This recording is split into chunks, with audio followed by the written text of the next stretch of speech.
Howdy folks, in both the history of photography and in the history of art, the 1920s stand out as a very creative oasis.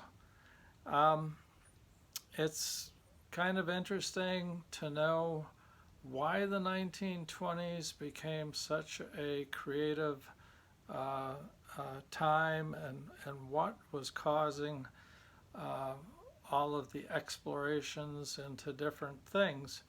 So I'm just going to try and give you a real quick backstory to the 1920s. And we're going to go all the way back to the Renaissance, okay?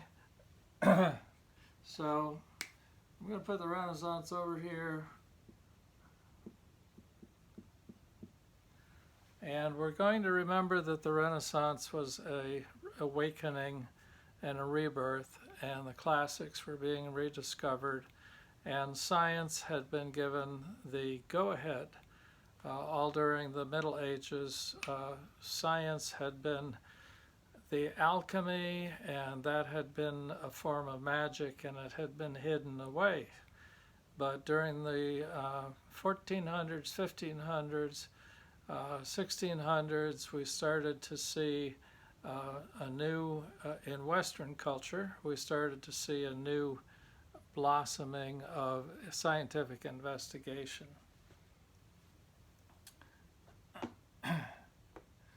So I can't say that the period from 1400 to 1700 was calm, cool, and collected. Of course, there were always political squabbling, but there seemed to be a feeling that life was getting more civilized. And in the 1700s, we had the American Revolution, we had the French Revolution, and we started to feel like people were starting to be their own bosses, and they had potential to grow into a better and a more fulfilling life.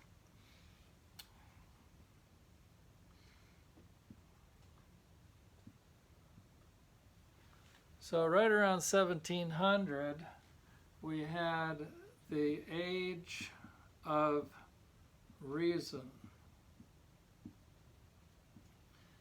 And that was when gentlemen and a few gentle ladies who had a good education started to really pursue scientific research, pure scientific research. Things like taking a glass rod and polishing it with a piece of velvet and then putting it over little bits of paper and having static electricity pull the little bits of paper up to the glass. Electricity was kind of a new thing. Nobody understood it, but they had to do some basic research in it. Now, the next thing that came along was the Industrial Revolution. So I'm going to put that about 1850. Okay, it started a little bit earlier, but I'm going to put it about 1850. And the people who were educated after the age of reason were able to draw on the scientific, pure science, and then they realized that they could harness this and they could turn it into water wheels, they could turn it into factories, they could turn it into machinery that was able to assemble things. And during the Industrial Revolution, again, it was not all peaches and cream. There were a lot of problems. But on the other hand, folks had migrated from the agricultural areas. They had come into the cities because they could get jobs there. They didn't have to work on 7 days a week. They had a day off. It was, in some respects, it was a good thing for a lot of people. Now, during this time, we have a vision of utopia, and that is the perfect world. And there are people who are preaching, and not on the street corner, but through books and through lectures.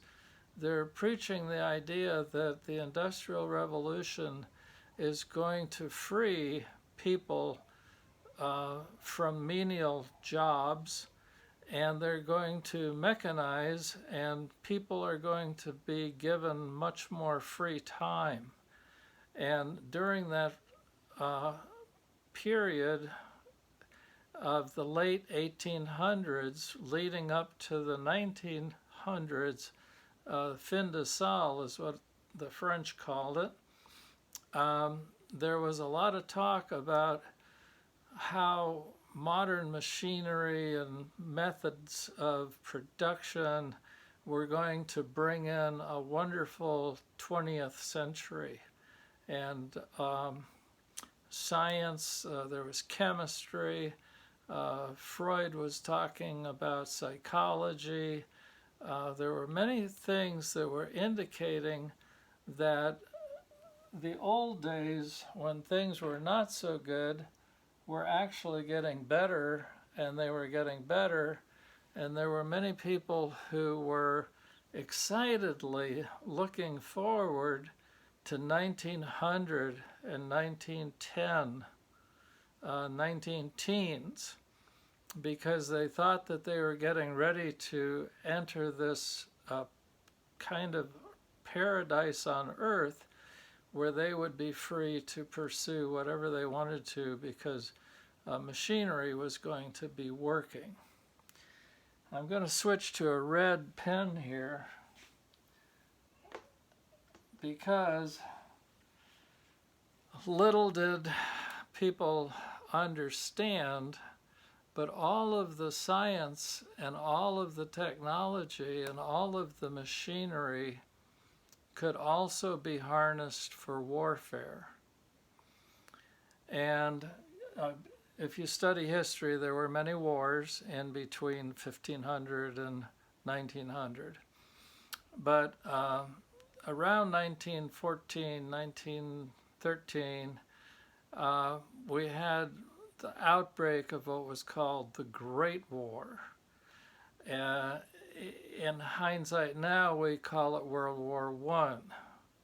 So what happened right around I'm going to say 13 or 14, you guys can look it up for me, okay? You had this Great War,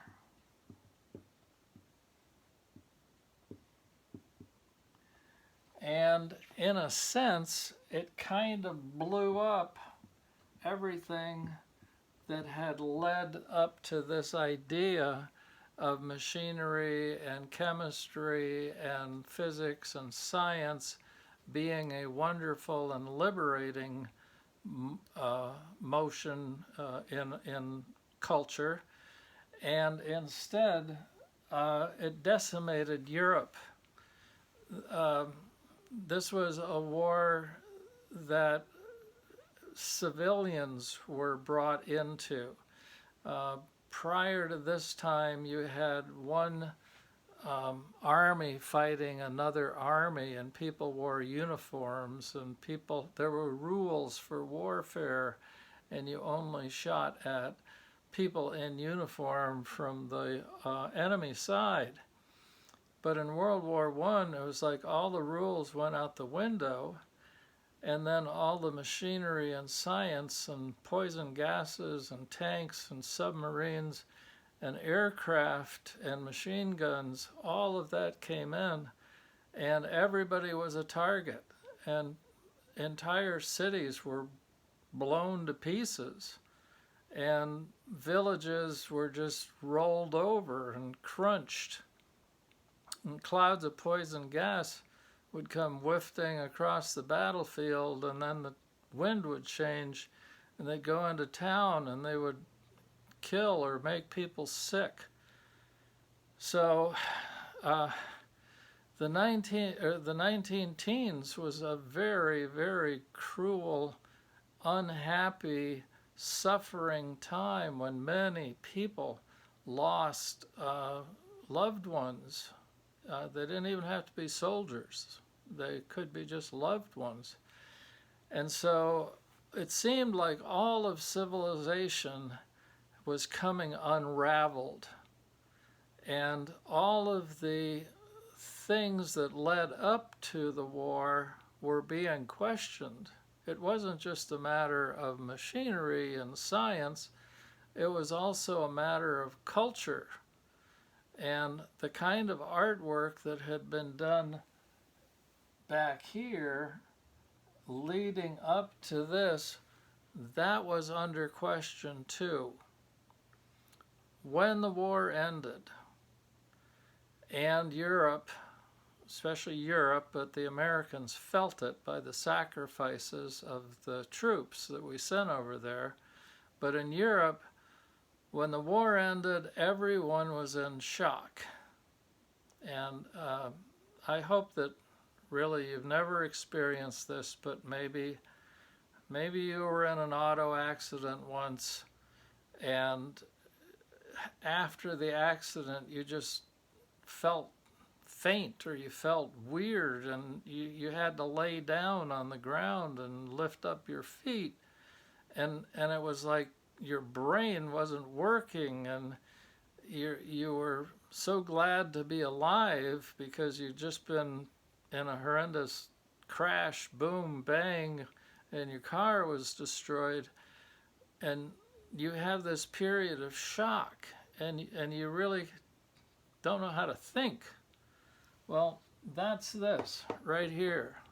Not shock on an individual basis, but shock on an entire population, not just of one country, but a population of several countries that had been engaged in this world war and had been infrastructure and people had been impacted, and they didn't know how to get over it.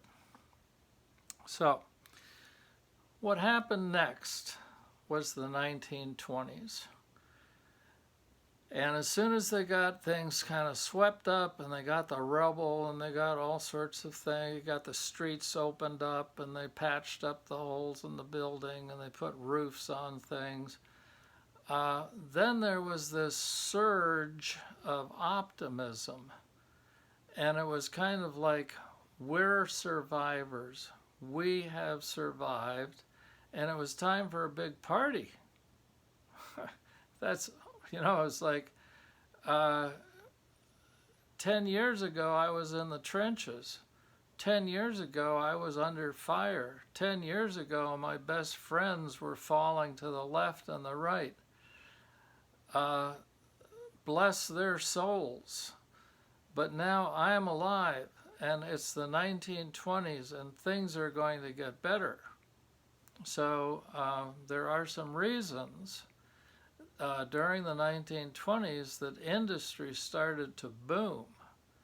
And if you've read The Great Gatsby, you understand that this was the time of the Jazz Age, and it was also a time when people were investing money in the stock market, and eventually that was going to be a problem. But for about 8 or 9 years, there was this kind of celebration that we're still alive, but the art world didn't know how to handle it. The art world did not want to go back and do this or this or this or this or this. They felt like we need to do something new, okay? Something different. So this is the 1920s, and there's going to be all kinds of experiments that are going on to show what is new and what is different in art. Sometimes there's things called absurd art, surrealism, and Dadaism. But there were other forms of modern art that were very valid and uh, not anything like what had been done before.